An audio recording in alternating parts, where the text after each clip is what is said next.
cost of living in 2024 is fucking insane. Like, everything is going up. Gas, housing. You know, even if you go and you buy chips, they're like fucking $7 for a bag of chips. And people are complaining about it. I don't understand why they complain about it. At the end of the day, it's gonna happen. Why are you complaining about things that you can't change? You can change your own life. So guess what? Hello, YouTube.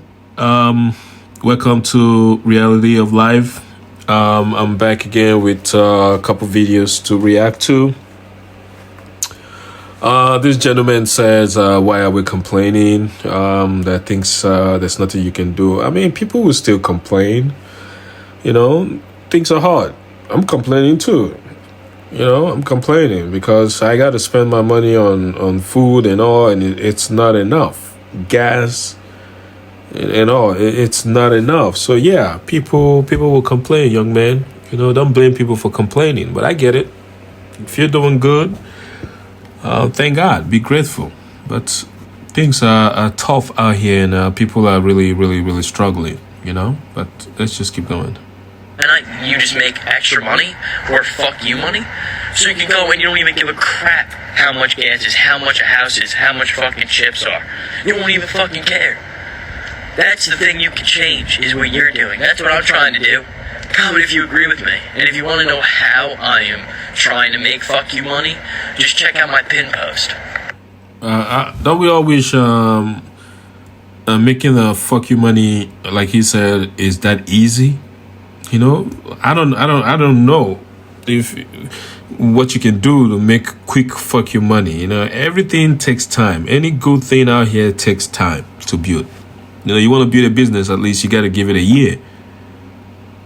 Now, it depends on what kind of business it is. You may start making money in 3 months, but a lot of businesses, it might take longer than that. So, I mean, what is the fuck your money is talking about? Maybe there's something people know that I don't know. Guys, if you know anything that I can do to make a fuck your money out there, guys, please leave it in the comment section below, because I need that, you know?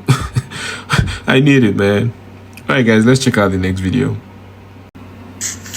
There are a few things going on with Gen Z, and I'm going to explore it in 2 different articles. So this one is titled, Gen Zers are turning to radical rest, delusional thinking, and self-indulging as they struggle to cope with late-stage capitalism.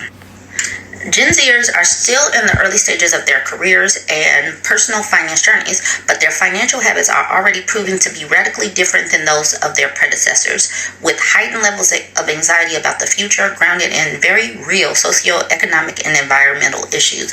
Gen Zers are reconfiguring their approach to money. For those beacons of anti-capitalism and pivotal figures in the Great Resignation, financial success at the age of late-stage capitalism looks very different from how other generations may have defined it. Gen Zers have encountered their own set of unique challenges entering the workforce at a time of global societal uncertainty, from graduating during a global pandemic to current fears around inflation, wage stagnation, growing inequality, and impending recession. Many feel that the cards are stacked against them. A recent study by Fidelity Investments found that 45% of people aged 18 to 35 don't see a point in saving until things return to normal. In that same age group, 55% said that they put retirement planning on hold during the pandemic because there's no money. Almost a quarter of Gen Z respondents said that they do not expect to retire. I mean, most of us older folks don't expect to retire either. This may be because they're young and such financial goals seem too far away to properly comprehend, but national statistics support the fact that traditional milestones like home ownership and retirement are increasingly unattainable for everyone. People need to understand this. The typical first-time buyer was 36 years old in 2022, rising from 33 in 2021, an all-time high. Coupled with the rising student loan debt, it makes the American dream ever less achievable for young people. When it comes to financial wellness, Gen Zers place less emphasis on the financial than on the wellness.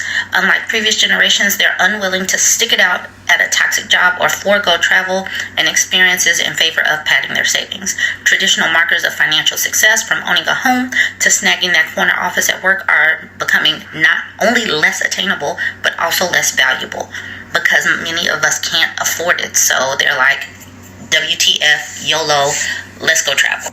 I want to hit this one.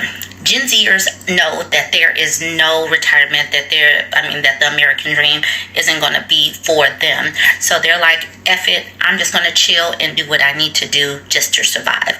And that is not going to bode well for employers. Part 2 is coming up next. So this is part 2. I just did a video on the motivation from Gen Zers. Now let's talk about how that is going to impact the workforce. Gen Z are the most disgruntled workers, and that's a problem for employers. Gen Z workers aren't happy on the job. One of the 4 working generations, those born starting in the late 90s, are more likely to say their work is frustrating and overwhelming. And another found that Zoomers are more likely to say they have little energy for non-work activities at the end of the day. The obvious result, the youngest generation is more likely to report looking for a new job or to have quit recently. This is a problem for employers, which lose a lot of money. Every time that someone quits, you have to retrain those people, and it looks like it's going to cost 1.5 to 2 times their salary. Fundamentally, the workforce is broken. The disease is causing the ailment that is quiet quitting and the great resignation. Gen Zers are like, get someone else to do it. Employers have to look at the needs, wants, and expectations of the modern employee and what employers are providing. If they don't do this, if they do not meet the wants, needs, and expectations of this generation, that generation is saying peace out. Because, like I said in the last video, they understand that there is no retirement. They understand that there's no American dream for many of us because the costs are too high. So what is the purpose? You have got to talk to these people and figure out how to speak to their wants, needs, and expectations. A recent Bankrate survey of over 2,400 adults found that Gen Z was more likely to report quitting a job and getting a new job in the last year than any other generation. It also found that 55% of Gen Z workers report that they are very likely to look for a new job in the next year, versus 43% of millennials, 28% of Xers, and 13% of baby boomers. Gen Z they're not staying where they don't like it. They are not staying for any other reason, like, expectations or shaming tactics or for their family, because many of us understand that there is no American dream. They're not getting married. They don't want to be married because the costs are too high. It is a myth that every Gen Z wants to work from home. What they want is flexibility, that when something happens, you have a sick relative, or you're not feeling well, or there's construction going on your home, that there's some flexibility. It's possible to be very productive from home, and you know that you can have all the tools you need at home. So it makes less sense that someone would not approve that request. This middle paragraph is important. To help younger workers manage their time off, employers must provide clear paid time off policies. For instance, she advised against telling an employee to take a reasonable amount of PTO. You can also read the rest of this slide, but jump in the comments, tell me what you think. Single people, especially baddies, without a man, how y'all survive in this economy? This shit is hard. Rent's going up. Electricity's going up. My auto insurance just went up because I live in Massachusetts. And I have a great job. And I'm still struggling. How y'all doing this? Like, seriously. How y'all doing this? Like, this shit is hard. Don't feel bad, baby. It's hard for everybody, It's funny she said baddies. How are the baddies doing it? Well, everybody's... But it's not everyone that is broke, man. People are making money out here, It's just those of us who, unfortunately, lose our jobs in this situation. But there's money out there and people are making money. I don't want to keep making these videos where people are complaining and make it sound like people are not making money out there. There's money floating around out there. You can still go out there and make your money. But right now, I get it.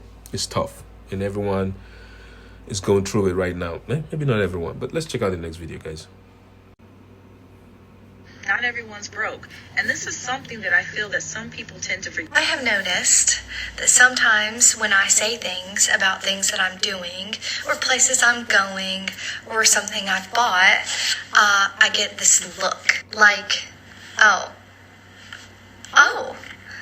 And it's this very like judgmental, like, excuse me, it must be nice. For example, I pay a house cleaner to come every other week.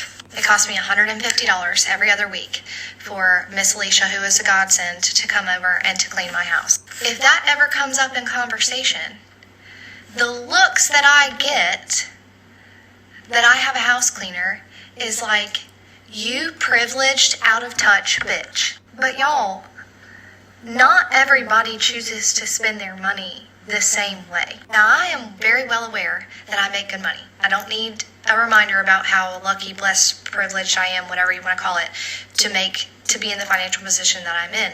However, there was a whole lot of hard-ass work and discipline that went into that and still goes into that every single day. But a lot of the reason that I'm able to do the things I'm able to do has everything to do with the decisions I made from a financial standpoint between the time I was 21 and 25. The very first property I bought, I was a couple of months shy of turning 23 years old, and I paid $63,000 for a 2-bedroom, 2-bath duplex. Now, I understand you can't do that anymore. My point isn't that I only paid $63,000. My point is that I could have gone out and bought a $200,000 house, but I didn't because I didn't need it. I could have gone out and bought a Range Rover or like top-of-the-line 4Runner or an Audi or a Mercedes or whatever. I didn't. I personally don't care about cars. I drive a Hyundai Tucson, and it's paid for.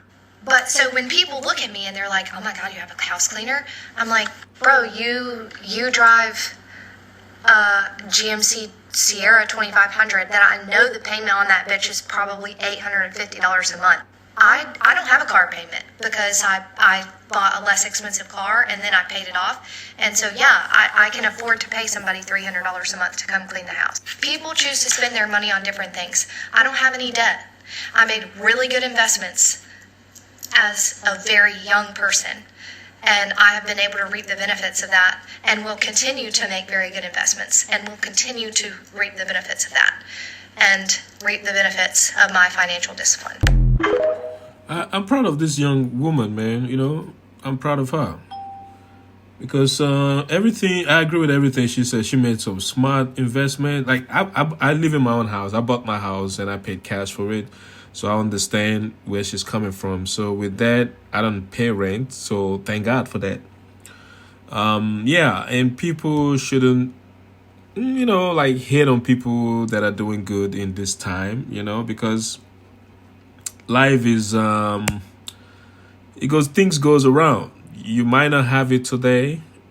Doesn't mean you're not going to have it tomorrow. You know, if you put in, like she said, she put in the time, she worked hard, and she have the things that she have now to make her life a lot more easier, you know, like she doesn't have crazy bills, you know, high car payments. Hey guys, you know, if you get in a car, you got to be careful, man, because those high payments, those things will drag you down, you know, and I respect her for that. She kept her expenses low. That way, she doesn't have to struggle financially. That's a smart woman, and I respect her for that, man. So, hey, guys, you know, I'm going to leave it out here, you know. I'm going to need you guys to like this video so the algorithm can keep pushing it out, because, I'm going to keep making videos like this where I react to what's going on, you know, which is reality of life. All right, guys, thank you, and I will see you at my next video. Bye.